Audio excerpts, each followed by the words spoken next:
Bonjour et bienvenue sur la chaîne TSLI Sécurité. Nouveau cours Siapin aujourd'hui. On va voir ensemble le comportement au feu, donc la résistance au feu et la réaction au feu. Deux choses que beaucoup de gens mélangent, mais on va essayer de faire en sorte que à la fin de cette vidéo, tout le monde ait compris. Si vous avez des questions, n'hésitez pas à me les poser en commentaire. C'est parti, on y va. Et donc c'est parti avec la résistance au feu. La résistance au feu, c'est quoi? C'est le temps durant lequel les éléments de construction jouent le rôle qui leur est dévolu malgré l'action de l'incendie. Et pourquoi? Pour limiter la propagation de l'incendie, pour permettre l'évacuation du public et pour faciliter l'intervention des services de secours extérieurs des pompiers. On a un critère de classement qui a été établi, donc les éléments de construction ils doivent satisfaire à des critères bien précis pour pouvoir être utilisés donc soit lors de la construction, soit lors des rénovations, notamment dans les ERP et les IGH. Donc on a la norme française qui va définir la résistance mécanique, l'étanchéité flamme-gaz et l'isolation thermique. Donc on parlera alors de stable au feu, par flamme et coupe-feu. Stable au feu, ce sera uniquement la résistance mécanique. Par flamme, donc on aura la résistance mécanique et l'étanchéité flamme-gaz. Et on aura donc le coupe-feu qui sera la résistance mécanique, l'étanchéité flamme-gaz et l'isolation thermique. Donc à ces critères qualitatifs, on ajoute des critères quantitatifs concernant l'appréciation du temps. Et donc le temps, il sera défini en 9 degrés de temps d'un quart d'heure à 6 heures. Pour ça, je vous ai pris un petit exemple. Disons que mon mur, il est coupe-feu 2 heures. Donc ça veut dire qu'on a bien un élément de construction qui a une résistance mécanique, une étanchéité flamme-gaz et une isolation thermique pendant 2 heures. Donc voilà pour la norme française. Et donc on va voir ensemble l'arrêté du 22 mars 2004 qui est relatif à la résistance au feu des éléments de construction, mais issu d'une directive européenne qui détaille désormais les rôles dans une classification plus précise. On aura le R, la capacité portante, on aura le E qui est l'étanchéité au feu, le I qui est l'isolation thermique, et on aura aussi d'autres critères un peu plus détaillés comme le W qui est le rayonnement, le M l'action mécanique, et le C les fermetures automatiques. Le temps s'exprimera alors en minutes et plus en heures, on aura 10 degrés de temps de 15 minutes à 360 minutes, et on ajoutera le 20 minutes. Si je prends l'exemple de mon mur est REI 120, ça voudrait dire que mon mur, qui est un élément de construction, a bien une capacité portante, une étanchéité au feu et une isolation thermique pendant 120 minutes. Ce qui nous permet de faire la correspondance entre les normes françaises et les normes européennes. Donc on aura stable au feu qui équivaut au R, on aura par flamme qui correspond à RE ou E s'il n'y a pas de capacité portante, et coupe-feu qui sera donc REI ou EI si on n'a pas de capacité portante. Voilà pour la résistance au feu. Et donc la réaction au feu. La réaction au feu, c'est quoi? C'est la façon dont le matériau se comporte en tant qu'aliment au feu. Donc là, on parle bien des matériaux. On définira des critères de classement en normes françaises et en normes européennes. Donc, on va classer les matériaux d'aménagement en fonction des deux critères suivants. On aura l'inflammabilité et la combustibilité.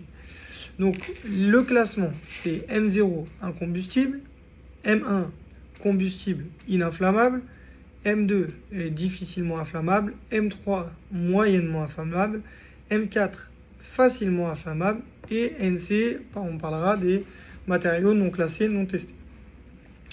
Donc, on a une règle dans les ERP qui concerne local et dégagement horizontal en ERP. Donc, on aura le critère qui sera le 421. M4 pour le sol, M2 pour les parois verticales et M1 pour le plafond. On aura aussi une règle qui s'applique dans les escaliers protégés des dégagements verticaux en ERP. Donc, on aura la règle du 311. Donc, M3, c'est pour les paliers de repos et les marches. On aura le M1 pour les parois verticales et M1 pour les plafonds. Donc ça, c'est les critères de classement qui vont être appliqués. On a quand même quelques matériaux qui sont réputés en M0. On a le verre, le béton, les briques, le plâtre et les ardoises. Donc ça, c'est les critères de classement en normes françaises.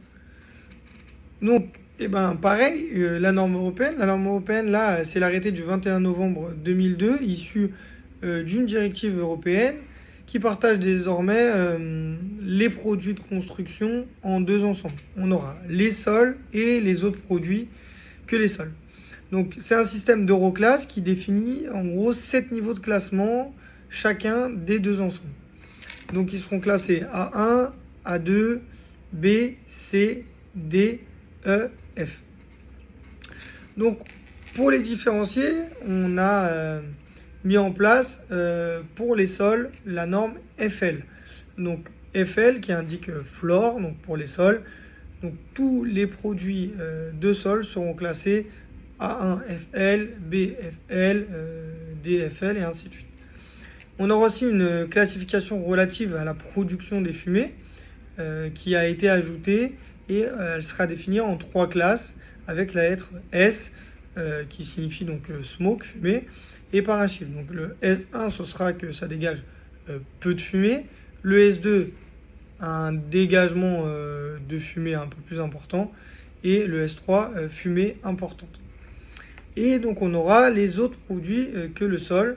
Donc eux, on pourra aussi les classer avec la lettre S, donc smoke pour les fumées.